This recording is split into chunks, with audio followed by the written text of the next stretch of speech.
I woke up this morning and looked at myself in the mirror and thought, if there is ever a day that I needed to glow up, today is the day. I don't know what happened to me in the middle of the night, but it definitely wasn't good. I've woken up, I've got a gammy eye, I need to wash all my makeup brushes to make sure they're not infected. And I just look tired. So we're going to be trying out lots of new products in this video. Viral makeup. Is it worthy of being viral, or are these just a waste of your time, your effort and your money? So I have tried all of these off camera before. This is not going to be a first impressions video, and as well as products from L'Oreal, Max Factor, Natasha Denona, ELF, Pixi and Lancome, the long-awaited opinion of the brand new Estée Lauder Double Wear Foundation is also going to be coming in this video, and I will be applying half with the old, half with the new. We'll compare and contrast, so let's get on with it. I've just added a bit of the ELF laminating gel through my brows to stick them in place before I go in with a brand new brow product from L'Oreal. This is the Faux Brow, and you are going to hear some noise in the background because Ralph's just got back from his walk. He's rolled in something because he's just delightful like that, and he needs a bath. And he needs a bath now. So I have two shades in this. So I have the shades Light Brunette and also Dark Brunette. Now the reason I actually like this is because the head has two prongs, and all of the brow products I've tried previously have either had one prong and just been a normal pen, or had several prongs and not been very flexible. So this one is a multi-purpose product. You can use both prongs together to create hair-like strokes, or you can turn it on its side and use one of the prongs for really delicate, intricate hair-like strokes. So that's Dark Brunette. Let's give Light Brunette a go. And they both look very similar. The Dark Brunette is just slightly deeper, but it is only slight. Especially with the Light Brunette, you can build this up. So I think Light Brunette is probably the shade that I would go for normally. It's a tiny bit warmer, Light Brunette, than Dark Brunette, but if that doesn't bother you, then Light Brunette would be my favourite, I think. I do like them both though. Let's start off with a bit of concealer on my eyelids, cover up that pigmentation, and get some of the brand new Natasha Denona palette on my eyelids. I actually wore it in a video that I filmed yesterday and loved it, really liked it, but very pricey for what it is. I was a little bit blown away with how expensive it actually was for what you get. This is the Natasha Denona Luxe Glam Compact in the shade Nude. So you get 4 pans in here. We've got Flutter, Attic, Shea and Drift, and absolutely beautiful shades. Very, very neutral, right up my street. So we're going to use every single one of these shades. Taking my Nikki LaRose N13 brush, which is my favourite brush for any sort of shadow work. And let's get some of this on the lid. The Luxe Glam Compact in Nude is exactly what you would expect from any Natasha Denona shadows. They are superb quality, they are beautiful and buttery soft, but there is a however here. The soft metallic shades are incredibly soft, perhaps a little bit too soft, especially the lightest tone. Now, with the lightest tone being so soft, it's very difficult to apply with a brush. I did manage to apply the darker metallic shade with a brush, but you are going to experience a little bit of fallout on application and definitely a bit of fallout with any blending. And I did have to blend the deepest brown metallic shade a little bit more than I thought I would have to. The mattes in the palette are her signature smooth, buttery soft mattes. Super easy to blend out, super easy to build, just glorious. I really like this palette, but it does have its challenges. Let's clean up the eyeshadow and cover over those dark circles. This is the e.l.f. Soft Glam Satin Concealer. It is only £5. This is going to give you medium coverage. I've done a full roundup of this in my latest concealer roundup, best and worst for mature skin. If you haven't seen that already, I'll link it up here for you. But I am going to apply this directly underneath the eye, which I wouldn't usually do with a regular concealer, but this is something rather special. The applicator is beautiful. It hugs the under eye contours and it doesn't hold too much product that you're going to get way too much on there. So I really do like this. I like everything about it. I like how it's been thought out. I like how it applies. I like how it blends. I like how it sits and how long wearing it is throughout the day. So yeah, pretty much a like. The shade I'm using is 21 Light Neutral, which is exactly the same shade that I have in the foundation. I do like to match rather than going really bright underneath the eyes because I just think that accentuates my dark circles even more, so I like to go a little bit more natural. This is buttery smooth and really does melt into the skin and gives a little bit of a blurring look. And it's satin, so it's not going to be over blurring, but that satinness really does help to disguise those under eye circles. I just think it's a great concealer, especially for £5. Let's talk about the new double wear. Now, Estée Lauder double wear has been a classic, a staple in so many makeup artist kits, especially for weddings, because it is true, it is tried, it is tested, it lasts the length of time that you want it to, and it stays perfect all day. Can be a little bit drying. Unfortunately, Estée Lauder has been hit with a challenge, as have a lot of other brands in the industry. There are certain ingredients that have been banned in Europe and have to be removed from all makeup as of 2027, and therefore if you're wanting to still sell in Europe, you have to reformulate your product. So Estée Lauder have reformulated. This is the new and improved version. So I'm going to put the old on this side of my face, the new on this side of my face. I feel I need a drink before we go into this. I wish that had vodka in it. Let's go.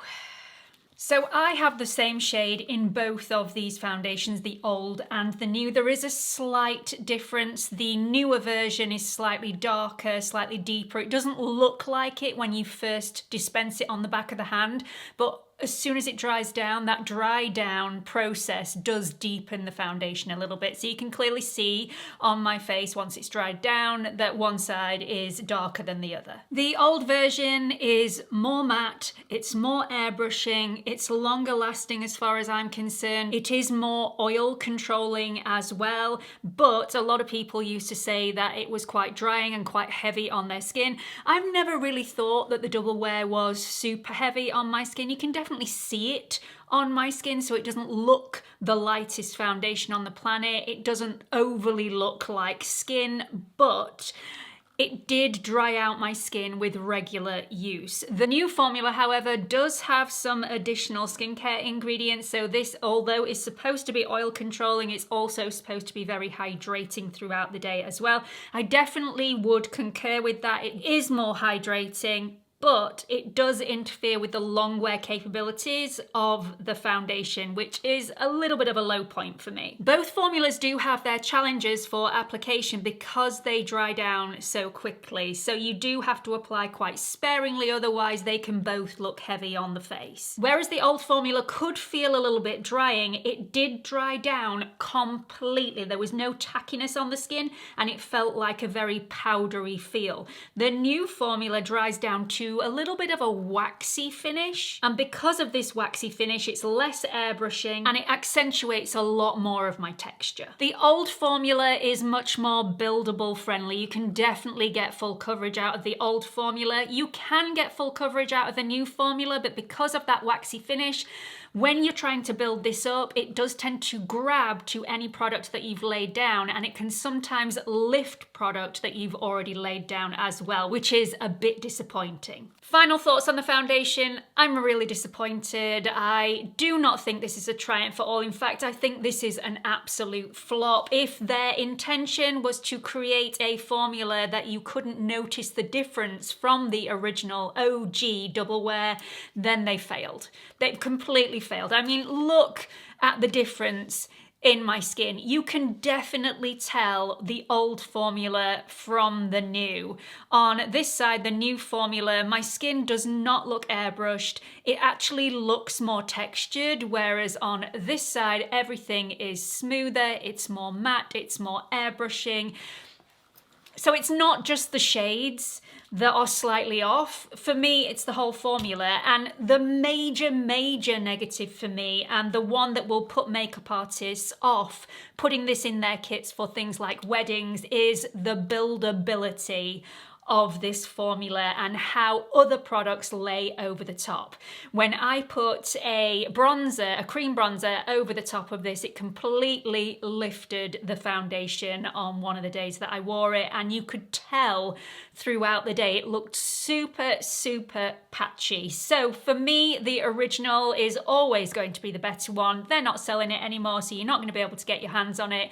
It's unfortunate, but we're just going to have to turn to a different brand, I think, for the best long-wearing foundation in the world.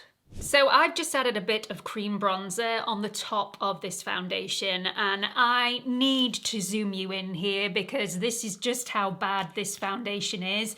Let me zoom you in on the side that is the new formula. Can you see here where the foundation has lifted? It's gone into like a waxy texture. So there are some clumps, there are some portions of my skin without any foundation on at all. And the bronzer looks very patchy. It's the same on my forehead here. It's not even, it's just not nice at all. Look at the original side, smooth, blurring, just airbrushed. It's a beautiful blend. Everything blended out superbly on the original side. On the new side, not so much. Let's get some mascara on. Mascara always makes me feel better. Now, I did receive this in PR and I've tried it multiple times. This is the brand new Lash Idol Curl Goddess mascara from Lancome. The wand of this is slightly curled, slightly corkscrew-esque, and very easy to use. So you just push up the lashes and coat from root to tip. Now, I have to tell you, when I first tried this, I thought, what on earth is all the fuss about? This really didn't do very much curling, it really didn't do very much lifting, and it also didn't give my lashes that much body either. This took a little bit longer than the average 3 days to properly thicken up and show me what it could do. So it was a slow burn. But it's a perfectly nice mascara. Do I think this is going to be the mascara of my dreams? So I'm never going to buy another mascara other than this one ever again in my life? No, no I don't. But, I mean, it's nice. It's okay. I don't see what all the hype and fuss is about it, if I'm being completely honest. But I do like it and I will use it. It's not one of those mascaras that I think is nowhere near worth the amount of money that you pay for it. This is going to get used. It will live in my top drawer, but yeah, I'm not quite sure what all the hype is for. It's perfectly nice, but it's not revolutionary. Look at those. And it holds a curl to an extent as well. It's not a waterproof mascara, but it does hold a curl. I really like it. I mean, if you'd have asked me on day one whether I liked this, I'd have probably said, this is not worth it at all. But now it's shown me what it can do after thickening up. I do really like it. Up next, A little lip product from Pixi. Now, when I say I'm not the biggest fan of Pixi products, I ain't lying. I've never really seen what the hype is behind them. I've never really understood why everyone gravitates towards them. But this is one of the first products that I can seriously get behind. It's lovely. This is the lip blush in the shade Purity. Now, I really like this shade. It's nothing that I would have ever gone for before. I wish they did some more neutral, more orangey undertone shades that were really light. They don't at the moment, but I'm hoping they bring some out. So this is very, very similar to the Huda Beauty Lip Contour Stain. Very, very similar in longevity, in the way that it works, the fact that it is a felt tip pen pretty much. This is much larger and it doesn't dry out as quick as the Huda Beauty, but let me show you what it can do. It is more subtle. They are like lip stain, lip tints, but they do last. If you're expecting anything aggressive with pigment, you are going to be disappointed. This is much more subtle, but I do think it gives you that just been passionately kissed sort of look, that my lips are a little bit swollen, a little bit, you know, on the tender side. I really, really like it, and I really love this colour. So the shade that I've used is Purity. I just think it's beautiful. I am going to top it off with something else, which I'm very excited about. Very excited. So very few, in fact, no brand has gone where this brand has gone and succeeded, as far as I'm concerned. This is a matte lip blurring consistency. It is smooth, it is hydrating, and yet you do not get that gunky, horrible line that separates the inner portion of the lip to the exterior portion of the lip. I couldn't be more thrilled. This is the Max Factor Soft Blurring Lipstick. The shade of this, Raspberry Rush. So 020 Raspberry Rush. And feels like a lip balm, but a matte lip balm, which is very difficult to find. If you really like, or you really want to like, the Charlotte Tilbury lip blurs, those liquid lipsticks that are mattifying and blurring, but, you know, congealing, ugh, I think you're gonna love this, and it's a fraction of the cost. I mean, it can't be classed as a dupe because this isn't a liquid lipstick. This is a bullet lipstick. It's very blurring. It's really airbrushing. If you have any lip lines, if you like a mattifying lipstick, but you wanting to take away that dryness that you can often get when you put a mattifying lipstick on, this is gonna be your gal. I mean, I see big things in the future for this particular product. It does have a flavour. It's like a flowery flavour. It's nothing too sweet and heavy. I quite like it, actually. Some people are going to dislike this, though. It's going to be a personal preference, but I love this. It doesn't last an amazing amount of time, so you're not going to put this on and then you're going to get to the evening and you've not reapplied all day and you don't look like you need to. I would say I reapply this every couple of hours. If I've eaten or drank something, this will come off, but it feels so smooth, satin soft. And finally, a new blush from Benefit. This is one of the airy liquid blushes, and it's in the shade, what is the shade? It's either Playdays or Apricotta. I'm not quite sure which one is which. I don't know. I just don't know. I'm just a bit confused. So I do like the applicator, so you can put a dot on the cheek if you want to. You know me by now, I don't do that. I'm gonna pop this on the back of my hand. This is really subtle and smooth. This feels so beautiful on the back of my hand. There's a softness to it, a real silkiness. I'm going to apply it with my Refa 17 brush, and I'm just going to stipple that where I want it. The shades of these are way more subtle than anything frightening. So you can layer this up as much as you want. And if you do want to place it directly on the cheek, you shouldn't be afraid of doing that with this product.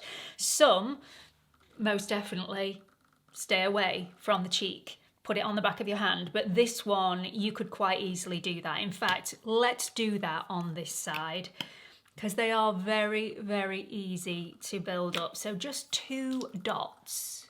And just look how that melts into the skin. These are so beautiful. They are so easy to blend into the skin and they look very natural. If you aren't very good at placing blush, if you're not very good at blending it out, if you end up getting stripy on your face from your application, I would try this because it's so easy to apply. You can't really go wrong. It just melts in. It's just gorgeous, really, really beautiful. So that's all the products, and what a difference a good foundation makes, because there is one half of my face that looks way better than the other. I mean, this side just looks textured, quite shiny, oily. You would never know this has an Estée Lauder Double Wear product on my face. I mean, Estée Lauder Double Wear products don't go shiny, they don't go greasy, they're just not one of those products that you can see every bit of texture on your skin. This new formula, unfortunately, is one of those. Look at the old formula. Look how much more beautiful that looks. Let me know your thoughts on all of the products that I've applied to my skin in this video today. Have you tried any of them? Do you have differing opinions to me or the same? Do let me know regardless. I do like it when you put your thoughts and opinions in the comment section. I just think it gives a better, more well-rounded review, and it gives everybody else a little bit more insight into whether they will like the products or not. The major flop from this video, new Estée Lauder. I mean, no. It's going in the naughty bin. Please don't forget to like, subscribe, hit that notification bell and give this video a share. Hope to see you all in the next video. Bye everyone.